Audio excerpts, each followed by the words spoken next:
Alma sangat senang mengetahui keberadaan suaminya. Dia segera bangun dan memeluk suaminya. Sekarang, pulangnya sering sore ya, Bi? Tidak juga. Loh, lalu kenapa sekarang sudah pulang? Karena aku kangen istriku. Iya, apaan sih, Bi? Gombal terus. Wajah Alma memerah karena malu sekaligus senang. Bi, matamu kok merah? Iya, tadi habis kena debu. Kok bisa? Coba aku lihat, Bi. Alma mendekatkan wajahnya dan merangkum wajah suaminya. Dia mulai meniup mata Daniel dengan tiupan halus. Berharap dengan melakukan hal seperti itu akan membuat debu itu menghilang. I love you. Cup. Daniel mengecup bibir Alma lembut. Apaan? Tiba-tiba sok romantis, Bi. Hihihihi.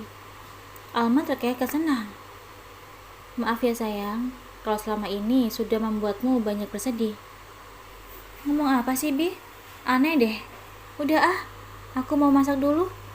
Alma beranjak, namun Daniel langsung meraih tangan Alma dan menariknya, membuat Alma terjatuh dalam pelukannya. Peluk aku? Kamu aneh, Bi. Kamu pasti lagi kangen kan? Alma menatap curiga. Daniel tersenyum sendu. Sayang, peluk aku. Baiklah, aku akan memelukmu. Dasar manja. Alma, mulutnya mengomel, tapi hatinya senang. Udahan peluknya, Bi. Aku mau masak. Aku yang akan masak, sayang. Kamu hanya perlu duduk manis di sini. Tapi kamu baru pulang kerja, Bi. Kamu pasti capek. Aku siapin air hangat dulu ya. Setelah itu aku akan masak untukmu. Mereka berdebat cukup lama, memutuskan siapa yang akan memasak siapa. Akhirnya dipilih jalan tengah. Mereka akan memasak bersama. Malam itu mereka mandi bersama. Kali ini Daniel benar-benar memandikan Alma, meskipun gumpalan cairan melanda. Tapi dia menahannya. Dengan lembut, dia membersihkan setiap inci dari tubuh istrinya. Selesai mandi, mereka pun mulai memasak. Lebih tepatnya, Alma yang memasak. Karena tugas Daniel hanya memeluk tubuh istrinya dari belakang dan mengikuti kemanapun Alma melangkah. Daniel menyandarkan dagunya di bahu Alma, sementara kedua tangannya memeluk pinggang istrinya dengan erat. Sesekali, Alma mengusuk-ngusuk rambut suaminya. Tumben manja banget. Iya, Tuan Manja. Kamu akan mendapatkan jatahmu nanti malam. Tidak perlu menempel seperti ini. Alma berusaha melepaskan belitan tangan Daniel di pinggangnya. Namun pria itu tidak membiarkannya. Dia tetap menempel pada Alma, sampai Alma menyelesaikan kegiatan memasaknya. Malam itu mereka tidak bercinta. Daniel hanya menatap Alma dengan tatapan penuh cinta. Dia sangat bersyukur dengan hidupnya. Dia bersyukur karena Tuhan mengirimkan Alma untuknya. Dia berjanji akan mencintai Alma sampai ajal memisahkan mereka. Hari ini tidak usah ke kampus ya? Loh, kenapa? Kita pergi kencan.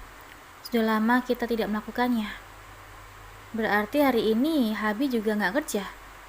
Iya, aku sudah menyerahkan semua urusan pekerjaan pada Tito. Beneran nggak apa-apa, Bi? Kalau bolos gini, apa Kak Daren nggak akan marah? Tanya Alma bertanya dengan polos. Daren bergelagak mendengar perkataannya. Sayang, apa kamu pikir suamimu ini tidak memiliki jabatan? Segera ganti baju dan aku akan bantu. Tidak, aku akan ganti sendiri, Bi. Alma segera berlari ke kamar dan memilih-milih baju yang akan dipakai. Semenjak hamil, dia lebih senang menggunakan dress. Kali ini dia menggunakan dress longgar selutut berwarna krem dengan motif bulat-bulat kecil. Dipadu dengan sepatu Fat House berwarna serupa. Lagi-lagi ia mengurai rambutnya. Aku sudah siap, Bi, ujarnya. Daniel tersenyum senang. Memakai baju apapun, istrinya selalu cantik saja. Beruntung sekali dia menjadi suaminya. Daniel hari itu memakai baju kasual. Dan juga, ayo kita berangkat sayang. Daniel menggandeng tangan istrinya.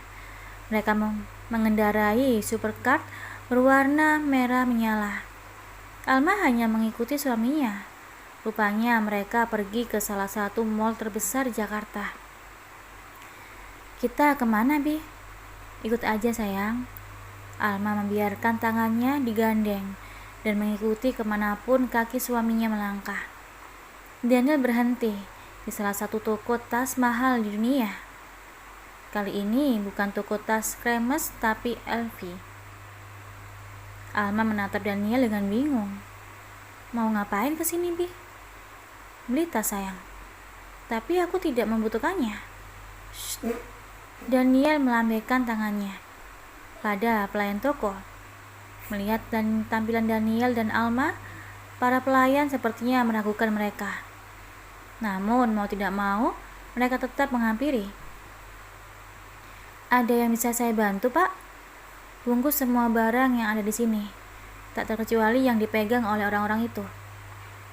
Hah? Pelayan terkejut. Dia berpikir Daniel pasti orang gila yang salah masuk toko. Bi, apa-apaan sih?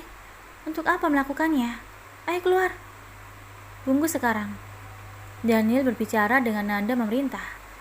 Dia mengeluarkan kartu ajaibnya yang langsung membuat mulut pelayan toko auto mingkem. Dengan sergap pelayan toko menerima kartu Daniel dan melayani mereka dengan sangat ramah.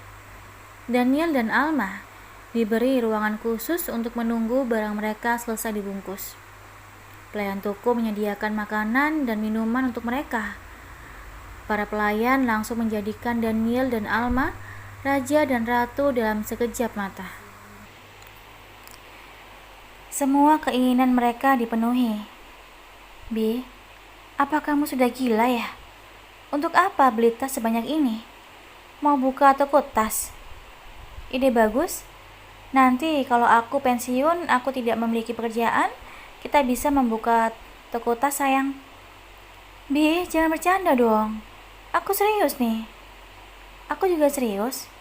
Daniel memegang dagu Alma dan mengecup bibirnya. Tiba-tiba mereka mendengar suara berisik dari luar ruangan. Suara-suara itu sangat mengganggu. Kurang ajar kalian. Apa hak kalian menjual tas ini? Apa sudah menginginkan tas ini dari beberapa bulan yang lalu? Baiklah, aku akan membuat kalian puas. Aku akan mengambil tas ini dengan cicilan 3 bulan. Puas kalian? Iya, aku juga akan mengambilnya. Cicilannya aku perpendek jadi 6 bulan. Terdengar suara wanita lain. Maaf ibu-ibu, tidak bisa. Seluruh barang yang didisplay di toko kami sudah ada pembelinya. Kami tidak bisa menjualnya pada Anda semua. Siapa orang itu? Pertemukan aku dengannya, teriak wanita yang lain. Maaf Bu, tidak bisa. Lepaskan aku. Bu, tolong jangan memaksa. Lepaskan aku. Pelayan brengsek. Brak. Pintu pun terbuka lebar. Maaf Tuan dan Nyonya, pelanggan kami sudah tidak sopan. Kami akan membawa mereka keluar. Dua pelayan membungkukkan badannya sebagai permintaan maaf. Siapa yang berani membeli tas incaranku? Apa dia belum tahu? Nyonya Felicia. istri dari pimpinan PT AEK-EKTA. Bagaikan wanita tidak memiliki sopan santun, Felicia datang dengan membabi buta, diikuti oleh dua temannya. Sikap arogan, pemarah, dan tinggi hati langsung luluh lantak begitu melihat siapa yang duduk di kursi pelanggan eksekutif itu. Direktur Daniel? Suara Felicia bergetar. Begitu pula dengan dua temannya yang lain. Tubuh mereka langsung gemetaran. Ada apa ini? Daniel bertanya santai pada pelayan yang berdiri tak jauh dari mereka.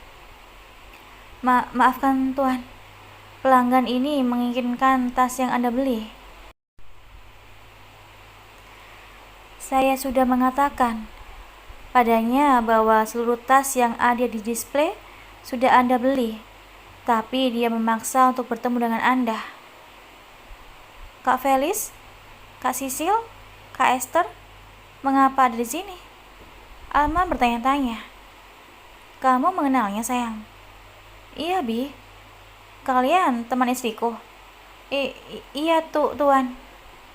Sayang, temanmu menginginkan tas itu. Apa kamu mengizinkannya untuk memilikinya? Iya, Bi. Tidak apa-apa. Alma menjawab dengan polos. Toh dia juga tidak begitu menginginkan tas-tas itu. Sayang, kamu baik sekali. Hatimu seperti malaikat. Cup. Daniel mengecup bibir Alma di depan semua orang. Istriku sudah mengizinkan kalian untuk memilikinya. Gratis. Tunjukkan rasa terima kasih kalian padanya. Perintah Daniel. Mendengar kata-kata Daniel, ketiganya langsung datang mendekat pada Alma. Nyonya muda, terima kasih atas kemurahan hatinya. Terima kasih, Nyonya. Ketiga wanita itu mengerubungi Alma dan bersimpu di kakinya.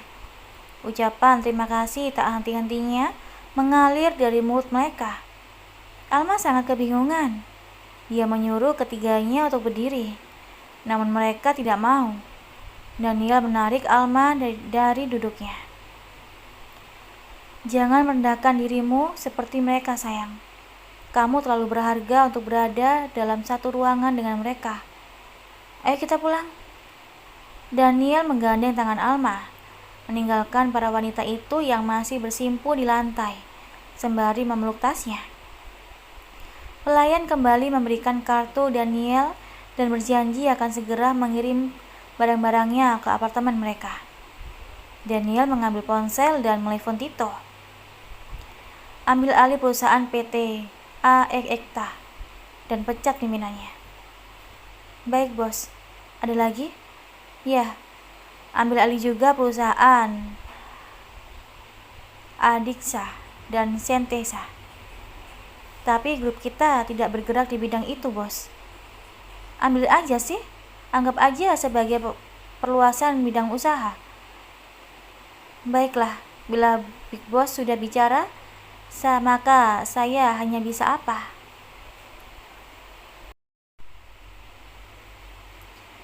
Alma menatap Daniel dengan bingung. Sebenarnya apa yang sedang dilakukan suaminya? Mengapa suaminya bersikap seolah-olah merendahkan mereka? Bi, kenapa tadi bersikap seperti itu? Itu tidak sopan. Mereka lebih tidak sopan. Mengambil barang yang sudah dibeli orang lain. Sudah, jangan pikirkan mereka. Ayo kita cari baju yang bagus untukmu. Loh, katanya mau pulang. Aku berubah pikiran. Ya ampun. Meskipun berbicara seperti itu, Alma membiarkan tangannya digandeng Daniel. Entah apa tujuan Daniel, tapi dia membelikan Alma banyak hal. Dari perhiasan mahal, baju, sepatu, tas, dan lainnya. Selesai melakukan semua itu, Daniel mengajak Alma pulang. Di apartemen mereka sudah ditunggu oleh 5 wanita yang sudah tampak siap dengan tugasnya. Mereka siapa, Bi? Buat istriku secantik mungkin, namun tetap elegan dan anggun. Baik, Tuan. Kelima wanita itu membawa Alma ke ruang ganti. Rupanya mereka telah siap dengan semua peralatan yang mereka bawa. "Bi, aku mau diapain?" Alma menoleh, menatap Daniel dengan tatapan bingung dan ragu. "Percaya pada aku sayang, ikuti mereka, oke?" Akhirnya Alma mengikuti para wanita itu. Butuh waktu 2 jam untuk makeover penampilan Alma, dari ujung kaki sampai ujung kepala, tak luput dari perhiasan semua. Alma menggunakan gaun panjang berwarna merah. Gaun itu mencetak tubuhnya dengan sempurna, tapi tidak membuatnya terkesan murahan, malah terlihat anggun dan elegan. Rambutnya digulung rapi dan beberapa helai rambut dibiarkan terjuntai secara natural. Satu set berlian cantik nampak menempel di tubuhnya, dari anting, kalung, dan gelang. Sedangkan kakinya tetap dibalut sepatu Pethouse berwarna merah. Sedangkan make up-nya terkesan natural dan tidak berlebihan. "Bi," Alma keluar dari ruangan dan menemui Daniel di ruangan tamu. Daniel menatap Alma dengan terpesona. Mulutnya nampak termangah. Kata-kata sepertinya sulit keluar dari mulutnya. "Bi, kenapa aku berdandan seperti ini? Mau kemana kita?" Daniel tersadar di lamunan. Dia segera berdiri dan mendekati istrinya. Dia memegang tangan Alma dan dengan lembut dan menciumnya. "Seperti biasa, istriku selalu cantik," ucapnya lembut. Matanya tampak sayu menatap kecantikan Alma.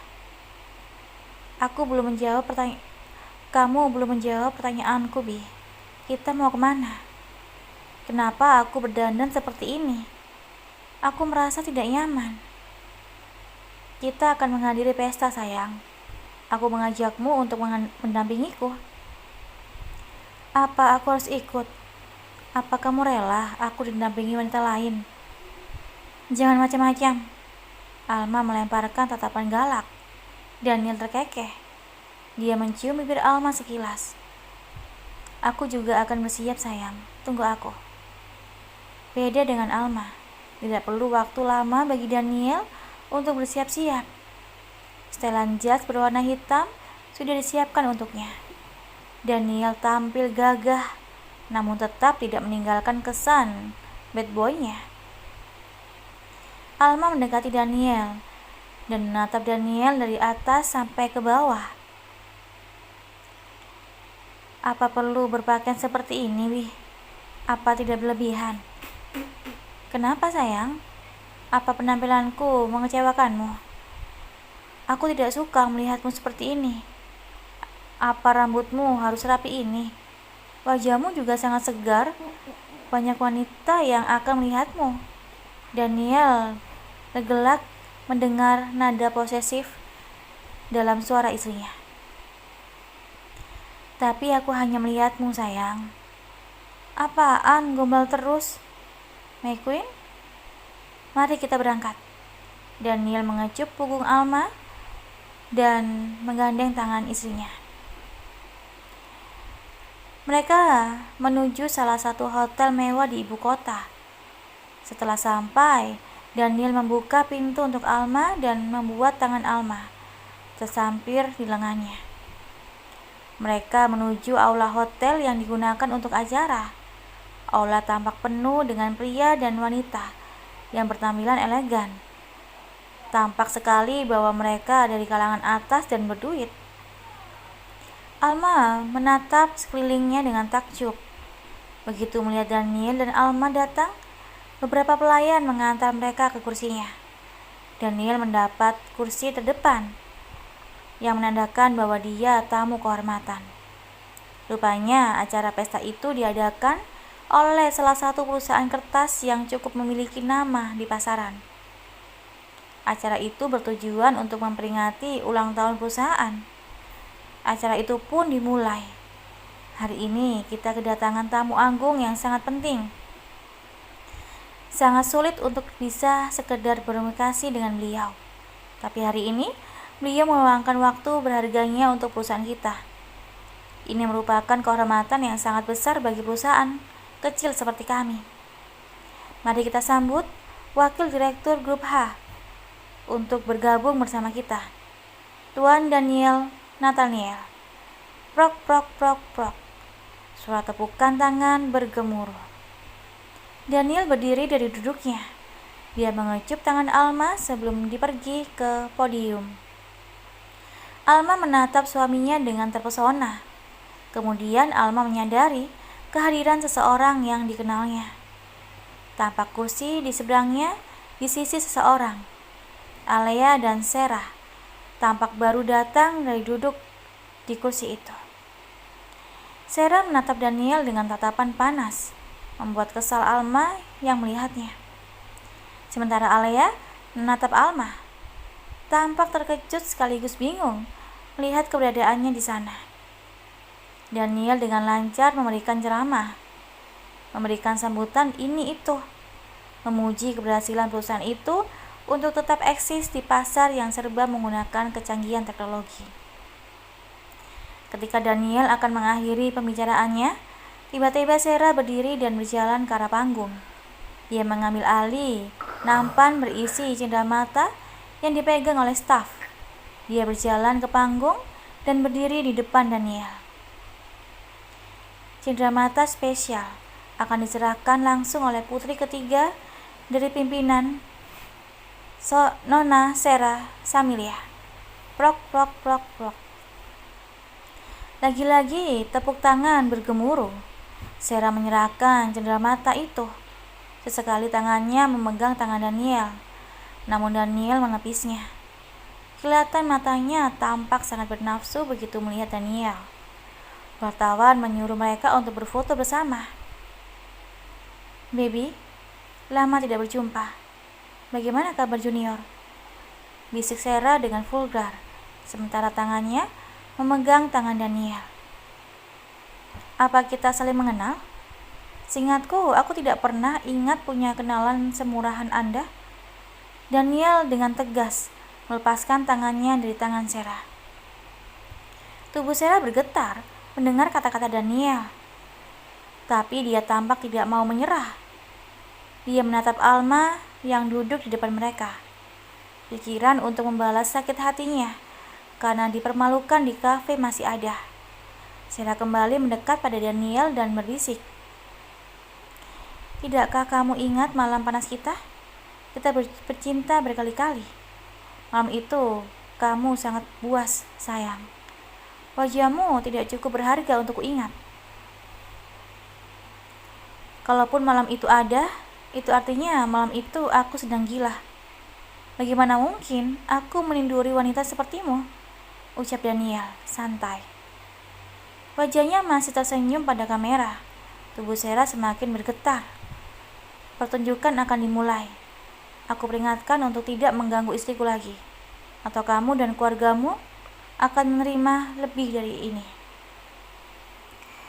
Selesai berkata seperti itu, tiba-tiba dua layar monitor raksasa yang awalnya digunakan sebagai slide presentasi berubah menjadi video. Video itu menampilkan adegan vulgar dan panas Sarah dengan beberapa pria berbeda yang diambil secara diam-diam.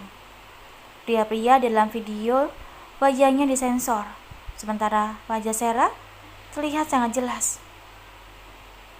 Suara desahan dan lengguhan tampak memenuhi aula. Semua orang tampak terkejut dan terpana. Para wartawan yang awalnya fokus membidikkan kameranya pada Daniel langsung mengarahkan kameranya pada video di layar. Mereka tampak sibuk merekam semua adegan yang ada.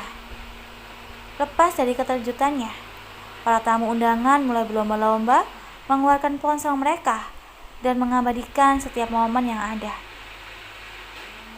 Sarah tampak sangat terkejut. Dia langsung jatuh lemas di panggung, sementara keluarganya tampak sibuk mematikan video. Daniel turun dari panggung. Matanya sangat dengan tajam menatap Alea yang berdiri tak jauh darinya. Tatapan dingin, gelap, mengancam, mematikan, sekaligus ringan sinis muncul di bibirnya. Tatapan itu seolah-olah menyatakan, "Jangan ganggu istriku, atau kamu korban selanjutnya." Alia gemetar melihat Daniel. Dia tidak pernah ditatap seperti itu oleh adik iparnya. Alia merinding sekaligus ketakutan. Dia memutuskan untuk melarikan diri. Alia bergegas pergi dan keluar dari aula itu.